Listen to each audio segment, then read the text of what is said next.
नमस्कार. पुस्तक वाचन चॅनलमध्ये मी अद्वैत ऐनापुरे आपलं स्वागत करतो. आज आपण जी कथा ऐकणार आहोत ती आहे वी. ताम्हणकर लिखित ईश्वराचा खेळ. सादर आहे कथा ईश्वराचा खेळ. उद्या गणपती यावयाचा म्हणून सर्व मुलं गणपतीचं मखर तयार करण्यात गर्क होऊन गेली होती. शंकर कामट्या तासून गुळगुळीत करत होता. गणू रंगीबेरंगी कागद नीट कापत होता. ठकू डिंक कुटून तो भिजत घालण्याची तयारी करत होती. लहानगा रामा व कमूही उत्सुकतेनं या सर्व चाललेल्या कामावर जणू देखरेख करीत होती. रमा काकू घरात नारळ फोडून त्यांचं पुरण करण्यात गुंतल्या होत्या. शामराव रात्री घरी येताना दुर्वा, फुलं, कमळ, केवडा वगैरे पूजेच्या वस्तू व डाळिंब, केळी वगैरे फळफळावळ घेऊन आले. उद्या गणपती येणार म्हणून त्या घरात कोण आनंदी आनंद भरून राहिला होता. गणेश चतुर्थीचा दिवस उजाडला. सर्वांनी स्नानं केली. आज शंकर गणपतीची पूजा करणार होता. त्याचा नवा कद आईनं मुद्दाम बासनातून बाहेर काढून ठेवला होता. सुमारे 8:30 वाजता रामराव गणरायाची मृण्मय मूर्ती घेऊन घरी आले. गणपतीची ती लहानगी, एक हात उताणा तर दुसरा हात पुरे म्हणून समाधान व्यक्त करणारी उपडा हात असलेली, उजव्या सोंडेची व सुट्या हातांची केशरी रंगानं रंगवलेली अशी ती मूर्ती पाहून मुलं आनंदानं गणपती बाप्पा मोरया म्हणून नाचू बागडू लागली. शामरावांनी यंदा गणपती प्रथमच घरी आणला होता. आजपर्यंत त्यांचं स्वतःचं घर नव्हतं, तेव्हा ते म्हणत स्वतःचे घरातच गणपतीची स्थापना करू. भाडोत्री घरात असले उत्सव करणं त्यांना पसंत नव्हतं. ते गणपतीही आणण्यास तयार नव्हते. ते म्हणत की गणपती आणावयाचा व तो 2 दिवसांनी, 5 दिवसांनी, अगर 10 दिवसांनी बुडवावयाचा, याचा अर्थ काय? बसवू तेव्हा घरात गणपतीची संगमरवरी मूर्ती कायमची बसवू व तिचा उत्सव दरवर्षी थाटाने करत जाऊ. पण यंदा आपल्या पत्नीच्या रमा काकूंच्या इच्छेप्रमाणे त्यांनी गणपती आणावयाचा, 4 दिवस ठेवावयाचा व जनरीतीप्रमाणे चौथे दिवशी तो घरामागच्या विहिरीत कावळा सावायचा असं ठरवलं होतं. 4 दिवस उत्सव मोठ्या थाटानं पार पडला. पहिले दिवशी रात्री मंत्रजागर झाला. दुसरे दिवशीची रात्र खास मुलांच्या संमेलनाकरता राखून ठेवली असून शामराव त्या मुलांमध्ये जातीनं मिसळून त्या मुलांच्या बरोबरीनं खेळत होते. मोठ्या माणसांनी आपल्या बरोबर खेळावं यात मुलांना फार गंमत वाटते. शामरावांनी घरात कॅरमचा बोर्ड आणून ठेवला होता, पण त्यांना स्वतःला तो खेळ काही जमत नसे. चिमीनं हट्टच धरला की काका, मी तुमचे बरोबरच कॅरम खेळणार. काकांनी खूप सांगून पाहिलं की मला येत नाही, पण मुलं काही केले ऐकत ना. शेवटी शामरावांना मुलांनी खेळण्यास भाग पाडलं. चिमीनं शामरावावर सणसणीत बिनतोड डाव लावला. मुलांनी चिमीनं डाव जिंकताच इतक्या जोरानं टाळ्या वाजवल्या की घरात झोपी गेलेल्या रमा काकू जाग्या होऊन बाहेर आल्या. चिमे, काय ग दंगा आहे? अंमळ स्वस्थ पडून देऊ नका. चला निजा आता. घर जसं काही कार्ट्यांनी डोक्यावर घेतलंय. शामराव मुकाट्यानं पण मिस्किलपणाने हसत पत्नीच्या त्यावेळच्या जमदग्नीच्या अवताराकडे पाहत होते. त्यांच्याकडेही रमा काकूंनी मोर्चा वळवला.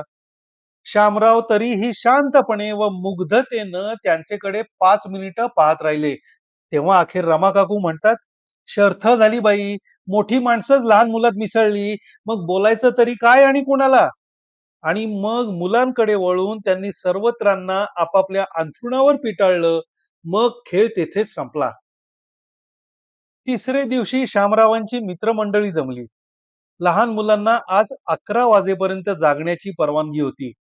बाकी मोठ्या माणसांनी आज सर्व रात्र जागून काढली. आज रमा काकूंचा निजा आता हा हुकूम कोणीच मानला नाही. उलट हरिभाऊ वहिनींनाच म्हणाले, वहिनी, शामराव व आम्ही आज सबंध रात्र हरिजागर करणार. आज तुमचं काही चालायचं नाही. रमा काकू म्हणाल्या, भाऊजी सबंध 2 रात्री का जागा ना? जागरण बाधलं तर मात्रा बित्रा मी उगळून देणार नाही. होळीचे होळकर तुम्ही, उजाडलं की जाल उपरणी झाडून. सर्व निस्तरायला लागतं मला. असा टोमणा दिलाच. अखेर कॉफीचे कप बाहेर येऊन थडकले. आज कॉफीचं मुक्तद्वार होतं. रमा काकू वाणीच्या तिखट तर हाताच्या सढळ होत्या. त्यांनी 3 पितळेच्या किटल्या कॉफी करून आणून दिवाणखान्यात ठेवली होती. किटल्या गरम राहण्याकरता त्या मंद शेगड्यांवर ठेवण्यात आल्या होत्या. मंडळी 6 होती. एकेकाला 5-5 कप कॉफी वाट्याला येईल अशा बेतानं रमा काकूंनी हिशेब ठेवला होता. ज्यानं त्यानं लागेल तेव्हा किटलीचा कॉक सोडून पेला भरून घ्यावयाचा. कोणी कोणाचं मोजमाप ठेवावयाचं नाही. उजाडेपर्यंत खेळ होऊन मंडळी घरोघर गेली व शामरावही खेळल्या जागी झोपी गेले. शेवटच्या दिवशी 5 वाजता वातावरण बदललं. भटजी खांद्यावर उपरणं टाकून उघड्या शरीरानंच येऊन दाखल झाले. शामरावांनी स्नान केलं. शेजारची माणसंही जमली. गणपतीच्या उत्तर पूजेला सुरुवात झाली. आता पूर्वीचा उत्साह मुलांमध्ये उरला नव्हता.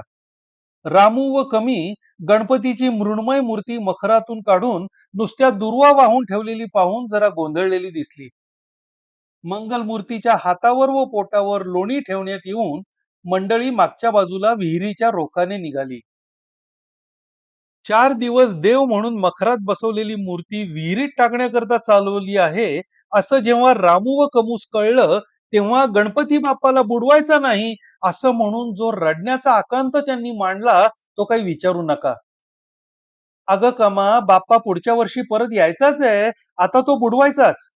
काकू समजूत करू लागल्या.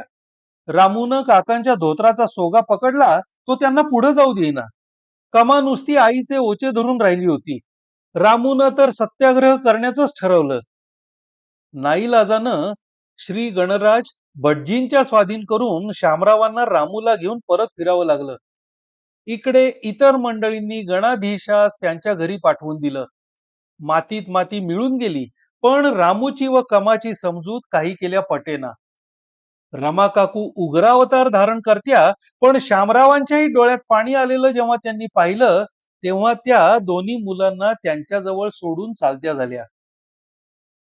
मुलं रडून रडून झोपी गेली व शामरावांनी खाली येऊन डोळ्यांना पाणी वगैरे लावलं तेव्हा रमा काकू म्हणाल्या, ईश खूळ का लागलंय? मुलांपेक्षा मूल काय व्हावयाचं ते? बरोबर आहे.